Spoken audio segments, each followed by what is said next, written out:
Hey, and a massive kapow, Liz Benny back here with the Happy Million Show. I'm very excited to assist you today in creaming it financially. And there's a couple of strategies that I'm going to be offering you today. They are counterintuitive. Now, for those of you that genuinely want to make more money on your terms and have business and life feel the way that you want it to feel, this is the episode for you. For those of you that don't know me, my name is Liz Benny. I live in Christchurch, New Zealand. I'm a happy multimillionaire. I live life on my terms and I help people do the same.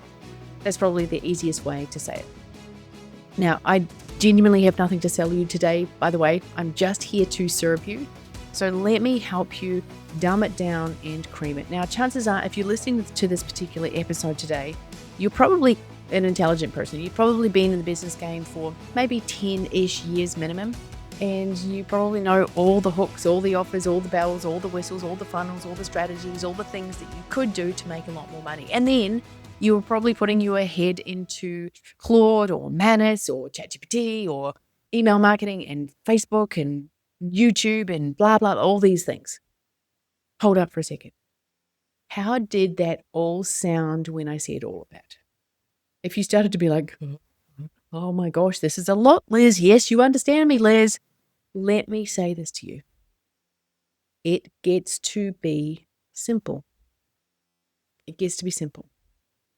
Now, I'm going to be talking very raw, real, and honestly in this particular episode because you need to hear some home truths, in my opinion, especially if you feel like your business is running you instead of you're running it, and especially if you feel like you don't have the time to do the things that you need to do in order to get things done, that in order to finally get the result that you're after.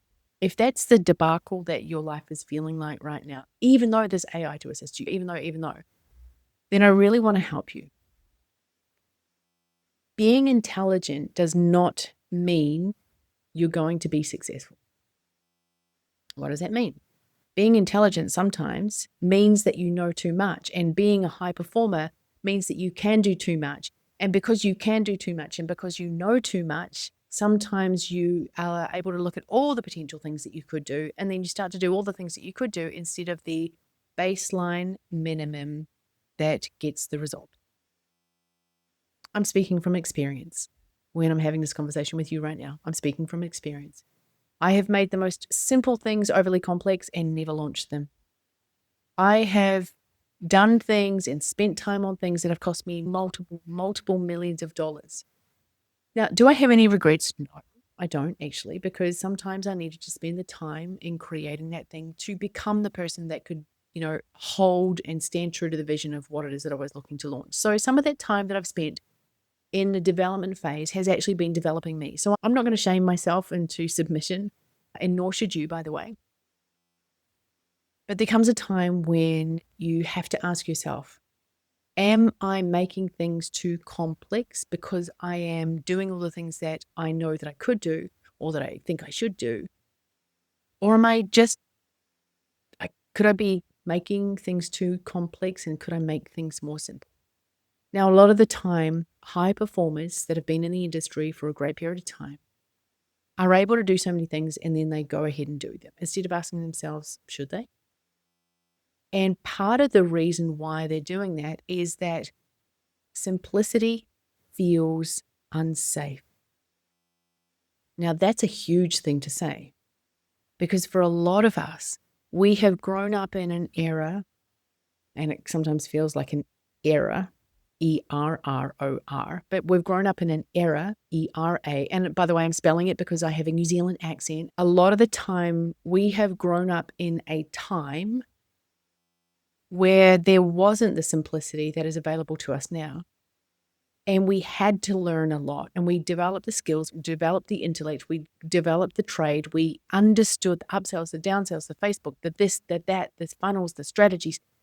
And here's what I will say is that there's nothing necessarily wrong with that if it's working for you, but if that's now working against you, there comes a time that you have to go, hold up for a second. Am I doing the things? Do I feel unsafe if I don't have things look like the way that they used to look? Simplicity sometimes feels unsafe because your nervous system doesn't believe it's possible for you to have anything but dis-ease or disarray. Now, I've gone through a time over the last couple of years where I've actively pursued peace. I've actively removed myself from relationships, from both professional and personal relationships, where things were just ridiculous, ridiculously overly complex, chaos oriented, drama filled.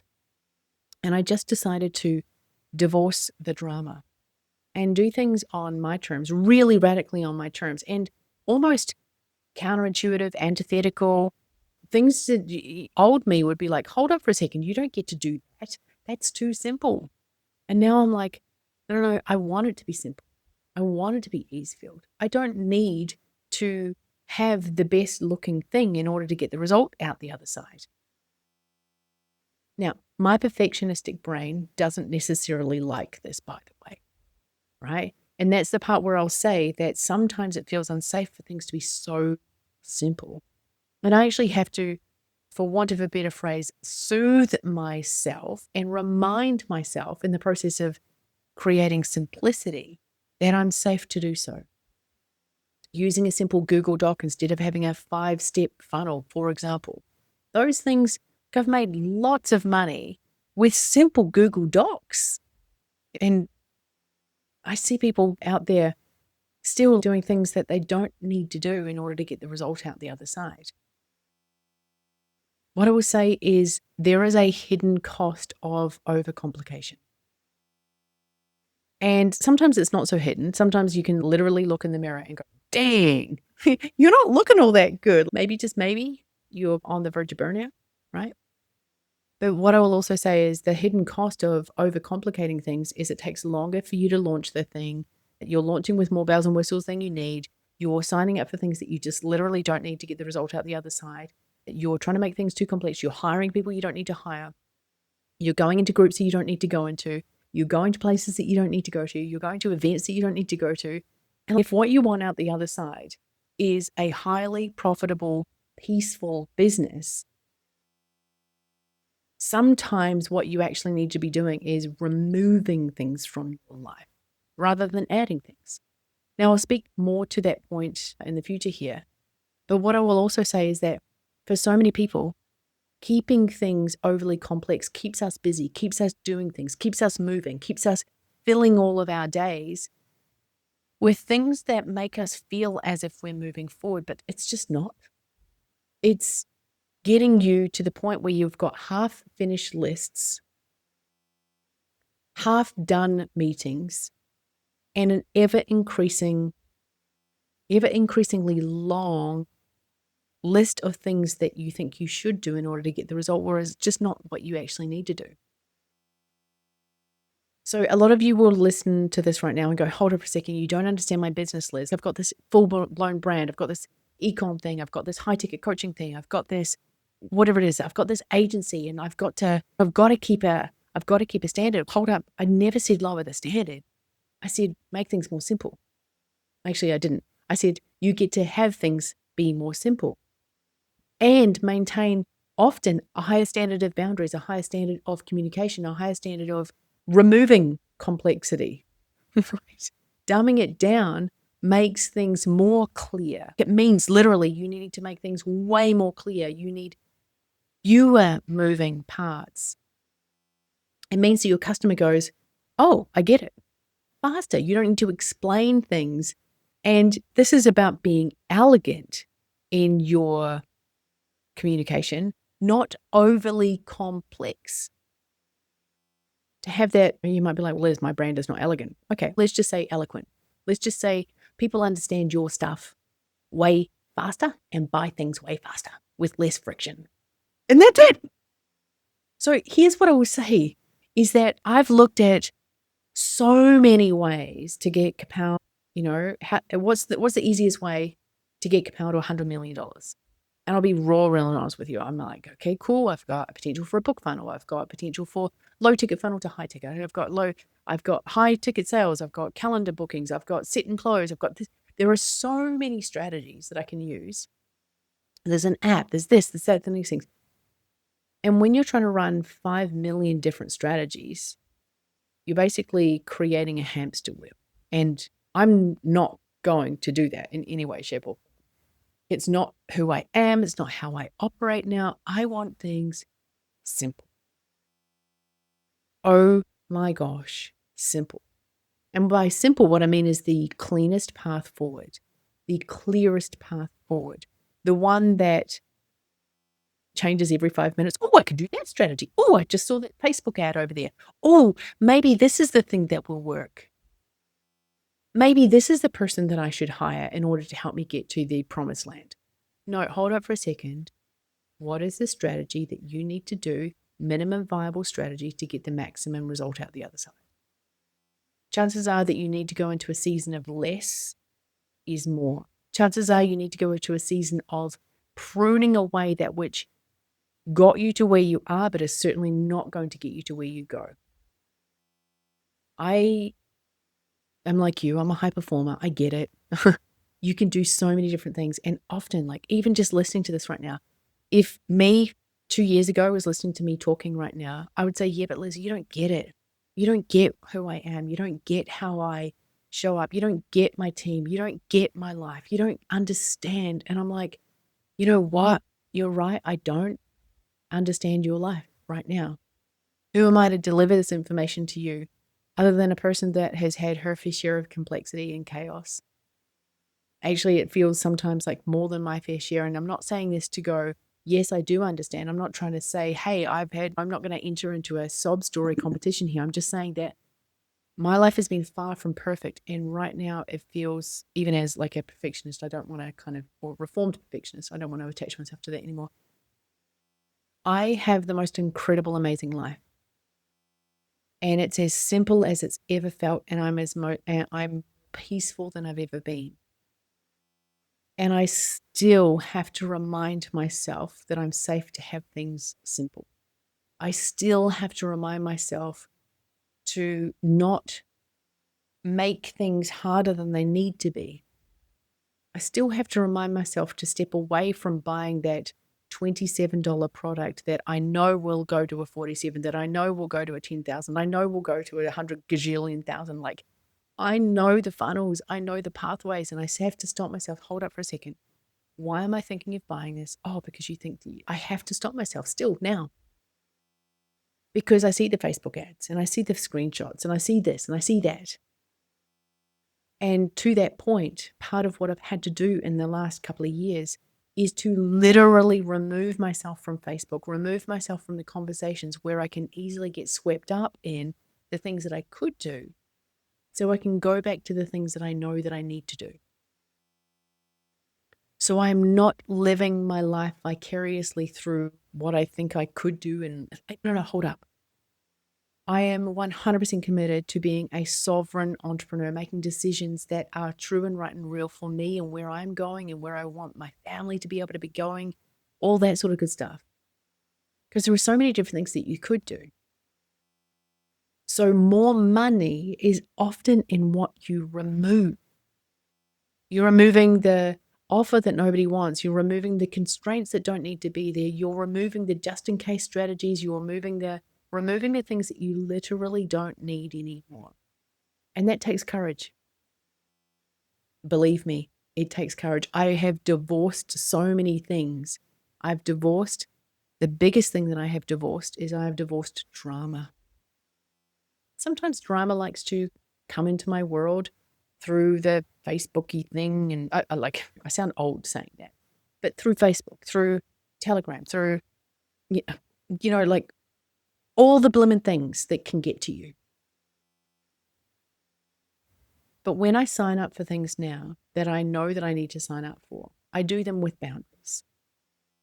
I literally did this over the weekend. I signed up for something that requires me to use Discord. And I'm like, oh my gosh, I actually despise Discord. I think it is so bad for my brain. So I'm going to go on to minimum viable. I actually don't need to use it to get the gains out the other side. Cool, I won't. How lazy can I be to get the result out the other side? Oh, but Liz, being lazy is not good. The last thing I want to be is lazy. And there was probably some of you listening and watching right now going, lazy? You want to be lazy? And even me, like a couple of years ago, I would be like, no, I despise being lazy. Lazy is impulsive behavior. And hopefully for those of you watching right now, you would have seen me literally frown just then. So dumb it down and cream it allows me to be lazy. And in the past, I would be like, no, lazy is bad. Lazy is the opposite of what I need to be. Lazy didn't feel safe. I've had to teach myself that lazy is good. Imagine not working Mondays, not working Fridays, and not working Tuesday, Wednesday, Thursday afternoons. Imagine just working 15 hours a week and then making double the amount of money. What? See, in society, we were taught to be workers. When we went to school, we were taught to be workers. We were taught to struggle. We were taught that there is value in the struggle. And struggle means that Monday at 9 a.m. we start struggling, and Friday at 5 p.m. we stop struggling for that particular thing, and then we struggle at home and we struggle with.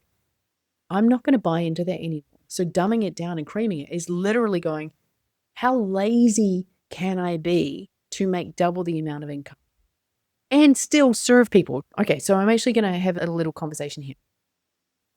There are a lot of people who are making a lot of money as scam artists right now. So I just kind of want to have a little bit of a segue here. I believe in do unto others as you would have them do unto you. Okay. I grew up Presbyterian. I grew up with that as a core value. Treat people well, treat people nicely, etc. So when I say dumb it down and cream it, it comes with the caveat of be moral in how you make money. Okay. So I don't want anyone in here to misconstrue and to take this information and go, oh, let's see, dumb it down and cream it, and I've just gone out and scammed people out of all their money. No, that is not what I'm saying.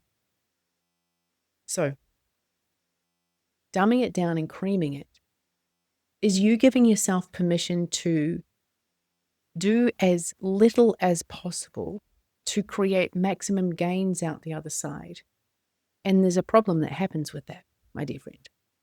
The problem that happens is you have so much time on your hands, you won't know what to do with it.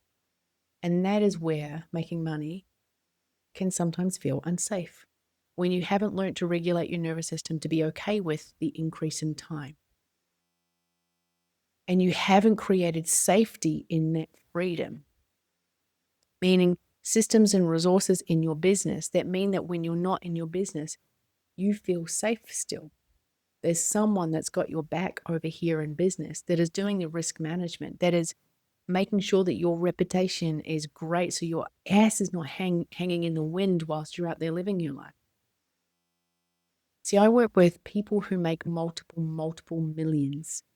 And once they find the freedom that I've just been talking about, a lot of the time they need to walk through what it feels like to feel that freedom. And we need to put a couple of systems in place in their life and in their business to help make sure that they can feel safe in the freedom. This is big stuff that we're talking about right now. This is subconscious stuff. This is about dumbing it down, making it so simple that you get to live life on your terms. And when you arrive to the freedom, you're going to have to put some things in place, or else you'll take yourself back to the complexity because you won't feel safe to have the freedom that you have created for yourself. Which is what I'm talking about right now, is about readjusting and healing your nervous system so it feels safe to have the freedom that you have created with your laziness. Oops. It's an amazing thing to experience. Peace. Peaceful profits feel amazing. It feels incredible, and it can feel very unsafe to the nervous system that hasn't learnt to regulate that. But peace and profits are not polar opposites. It's just like saying, sometimes people say, oh my gosh, I'm so deeply connected and in love and I feel so spiritual, I feel so incredible, but then they're poor.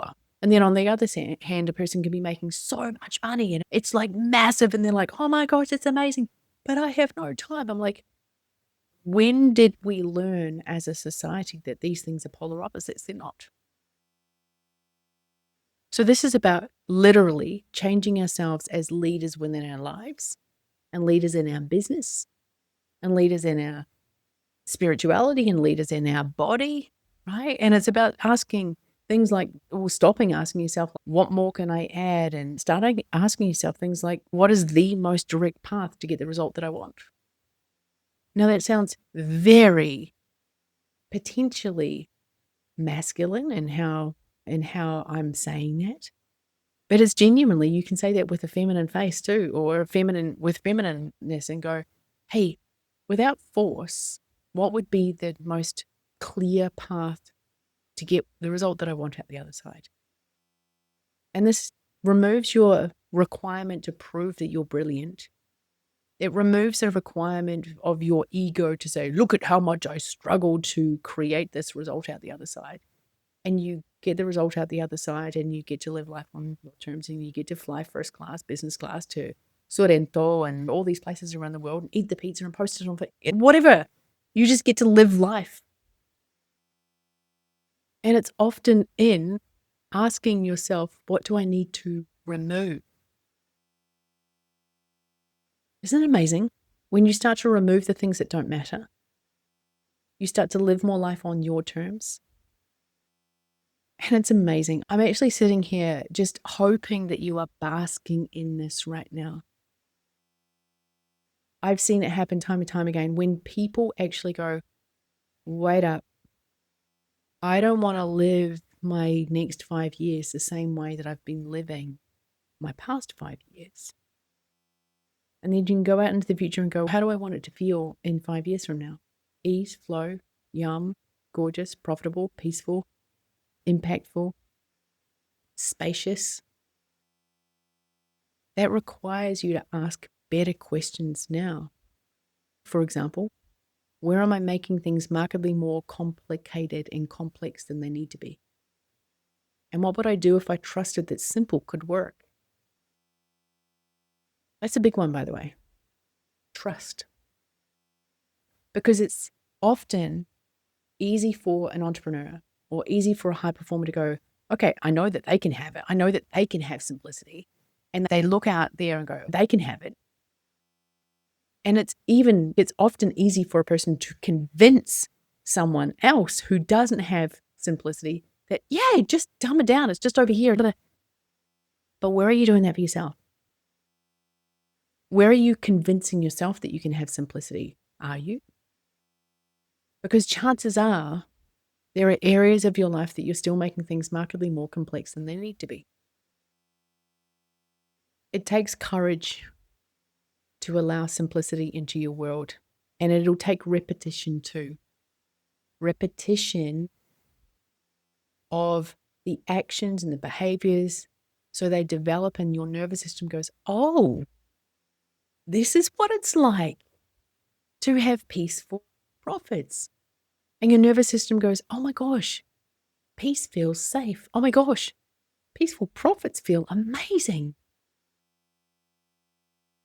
And this will require a willingness on your part to let things be simple.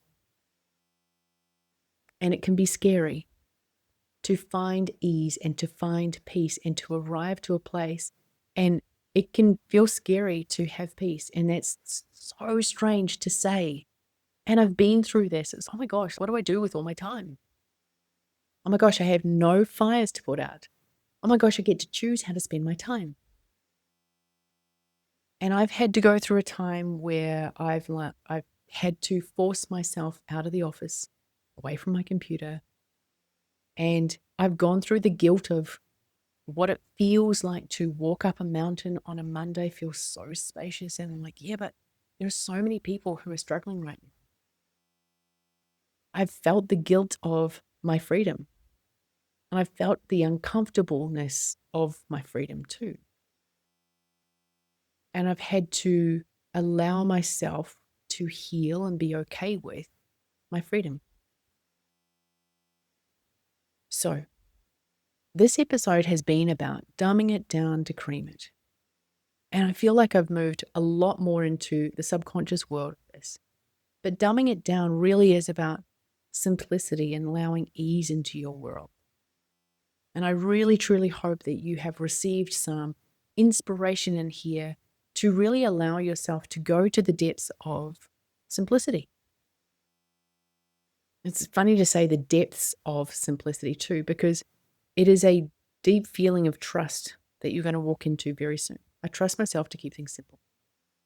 Maybe say that a couple of times. I trust myself to keep things simple. I trust myself to keep things simple. And then simple becomes a standard of how you conduct yourself in business, with your team, with your spouse, with your kids. My friend, watch what happens in your life when you set the standard of ease and simplicity. Your spouse will start to adjust. If you have a spouse, of course. Your partner, your spouse, whatever. Husband, wife. Your kids will start to adjust. I literally am witnessing the courage of my wife going, actually, no, I want to have 2 hours to myself over here. I don't want to fill all my days with all this stuff over here. I want to have 2 hours to myself over there. I love when she puts up boundaries. I love it. I love when she gives me a boundary. She's, hey, I want 2 hours to myself over here. Is it okay if we don't talk? I'm like, abso-frickin-lutely. Thank you for the boundary. I love being able to say thank you for the boundary. Thank you for the boundary. It's an act of love because I know that she's loving herself, which is amazing, because when she loves herself and she gives herself what she needs in terms of simplicity and ease and that boundary and time and spaciousness, everything in our world is so much better. And she's even putting boundaries up with the kids too. Hey, between here and here, I'm do not disturb unless there's an emergency. So she can focus on things that matter to her, not always available to everyone. Isn't it amazing? And it started with me and her deciding that we want more simplicity and ease. And her then taking the courage and having the courage to say boundary, boundary, and me then doing that boundary, boundary. It takes courage. But man, it is worth it. So my dear friend, dumbing it down to creaming it is you allowing you to have the results that you want with the minimum chaos, with the minimum effort and maximum reward. And what comes from you thinking this way is like, what is the minimum I need to do in order to still impact people's life and sell the product and do this? But what's the minimum that I actually need to do? What might come up is a couple of subconscious fears. Process them. There's lots of different processing methodologies so that you can have the life that you actually want. I love you. You are incredible. You are amazing. I genuinely hope in some way, shape or form this has served your heart, your spirit, your bank account, your being, your body, your relationship. You deserve the most amazing, peaceful profits. I'll see you in the next episode.